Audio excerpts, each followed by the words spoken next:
très bien. Bon, l'écosystème, il est construit par des acteurs numériques, par des sociétés demandeurs de solutions, des fournisseurs, partenaires, équipementiers, des éditeurs et tout ça. Même la banca aussi est un moyen, est un facteur et un acteur pardon, important sur l'écosystème. Bon, ce qui a changé, effectivement, on remarque de plus en plus que, par exemple, sur la partie la bande passante Internet commence à s'améliorer. Le nombre d'accès Internet par fibre optique aussi, il a vraiment augmenté. On remarque de plus en plus des jeunes qui sont sur les technologies. Aussi, il y a les sociétés qui ont mis en place une transformation digitale à travers la formation, la mise en place des technologies, des outils aussi de ERP, héberger des données en Algérie comme en cloud. Beaucoup de technologies qui sont mises en place, beaucoup de formations aussi, beaucoup de sociétés qui font un accompagnement. Ça, c'est bien et il y a une diversification en tout cas. Et chacun fait son métier et voilà, donc la chaîne de valeur continue. D'accord. Et est-ce qu'on peut dire qu'il y a une présence suffisante dans le pays d'hébergeurs et de data centers?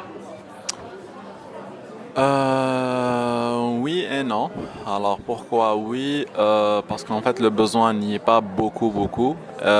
Non, parce que le nombre il n'est pas suffisant, il n'est pas important. Donc il y a juste, je pense, deux ou trois acteurs qui ont des data centers. Après, bon, aujourd'hui avec l'agrément l'agrément qui est donné pour l'hébergement et cloud, il a été un peu allégé. Les sociétés peuvent en tout cas souscrire à ce service, hein, je dirais, où c'est une autorisation qu'on peut l'avoir et qui peut en tout cas donner à l'entreprise qui a cette autorisation plusieurs possibilités, donc l'hébergement, sécurité, accès Internet, voie IP et tout ça. Voilà, donc je pense que les institutions aussi algériennes ont dématérialisé aussi quelques demandes. Là, on la voit, par exemple, à l'ARPCE, ils ont dématérialisé la demande. Euh, le casier judiciaire, il a été dématérialisé. Au niveau du ministère de l'Intérieur, on peut faire sortir des documents aussi online. Bon, j'espère qu'aussi ça va être pour les autres documents aussi. Bon, il y a certains qui sont dématérialisés, les autres ils sont en cours. En fait, voilà, il y a plein d'actions qui sont en vigueur, qui donnent en tout cas l'espoir d'y aller vers une Algérie 2030 dématérialisée et que tout pourra se faire online. Et il y a une brique qui est aussi importante, hein, c'est le paiement électronique. Donc c'est un effort important que fait la SATIM et le GE Monétique et même les banques. On arrive, moi personnellement, je paye mes factures, toutes mes factures, que ce soit gaz, électrique, téléphonique, internet, et avec les opérateurs aussi mobiles, on paye tout en mode électronique et ça permettra d'avoir un gain de temps et d'attente et de déplacement et réduire le CO2, donc le carbone. Donc ça c'est bien. Ben, j'encourage en tout cas toutes les parties prenantes et les pouvoirs publics à aller vers cette dématérialisation.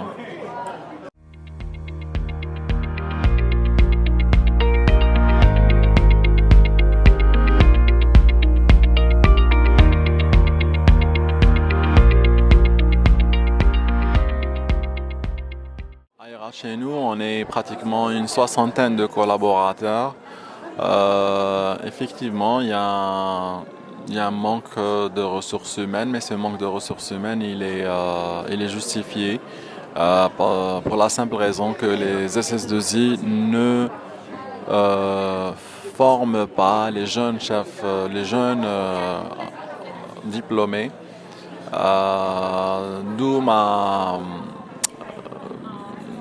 c'est-à-dire je lance en tout cas l'appel à cette manifestation, d'encourager ou donner la chance, en tout cas, aux jeunes diplômés et leur donner une chance d'intégrer l'entreprise à travers programme d'induction et de formation pour qu'ils ne puissent pas partir, en tout cas, à l'étranger, parce qu'il faut savoir que l'Algérie euh, paye jusqu'à 500 000 dollars par étudiant, donc de sa formation depuis le primaire jusqu'à l'université, donc bac plus 5 ou bac plus 4. Donc l'Algérie investit moyennement 500 000 dollars, donc oui, un demi-million de dollars. Vous imaginez le chiffre par élève. Et c'est un gâchis, oui. Donc sa formation va partir comme ça. Et Dieu sait que l'Algérie dispose de beaucoup de cerveau, il y a vraiment une intelligence cognitive et collective à fédérer et à préserver. Donc le rôle des entreprises algériennes, c'est de les garder, les motiver et offrir en tout cas le cadre, parce que le cadre ne doit pas être que intra-entreprise, mais aussi en dehors de l'entreprise. Donc le cadre doit être mis en place aussi. Et c'est ça qui motive en tout cas l'être humain à rester sur le marché le plus longtemps possible.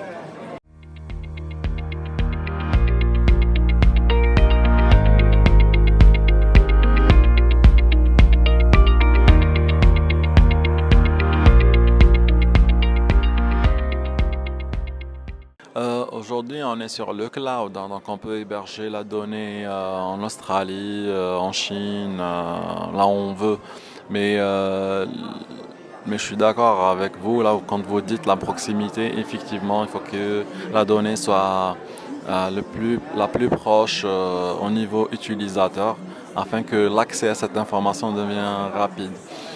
Plus rapide que, par exemple, en Australie, là où c'est la donnée. Mais après, vu la vitesse et le développement, il n'y a pas de souci. Oui, donc il faudrait que déjà le marché soit attractif et compétitif niveau prix pour pouvoir donner cette opportunité aux pays africains d'héberger en Algérie. Aujourd'hui, je pense que la cherté de la bande passante Internet ne permet pas euh, d'offrir un service ou de proposer un service à cette envergure.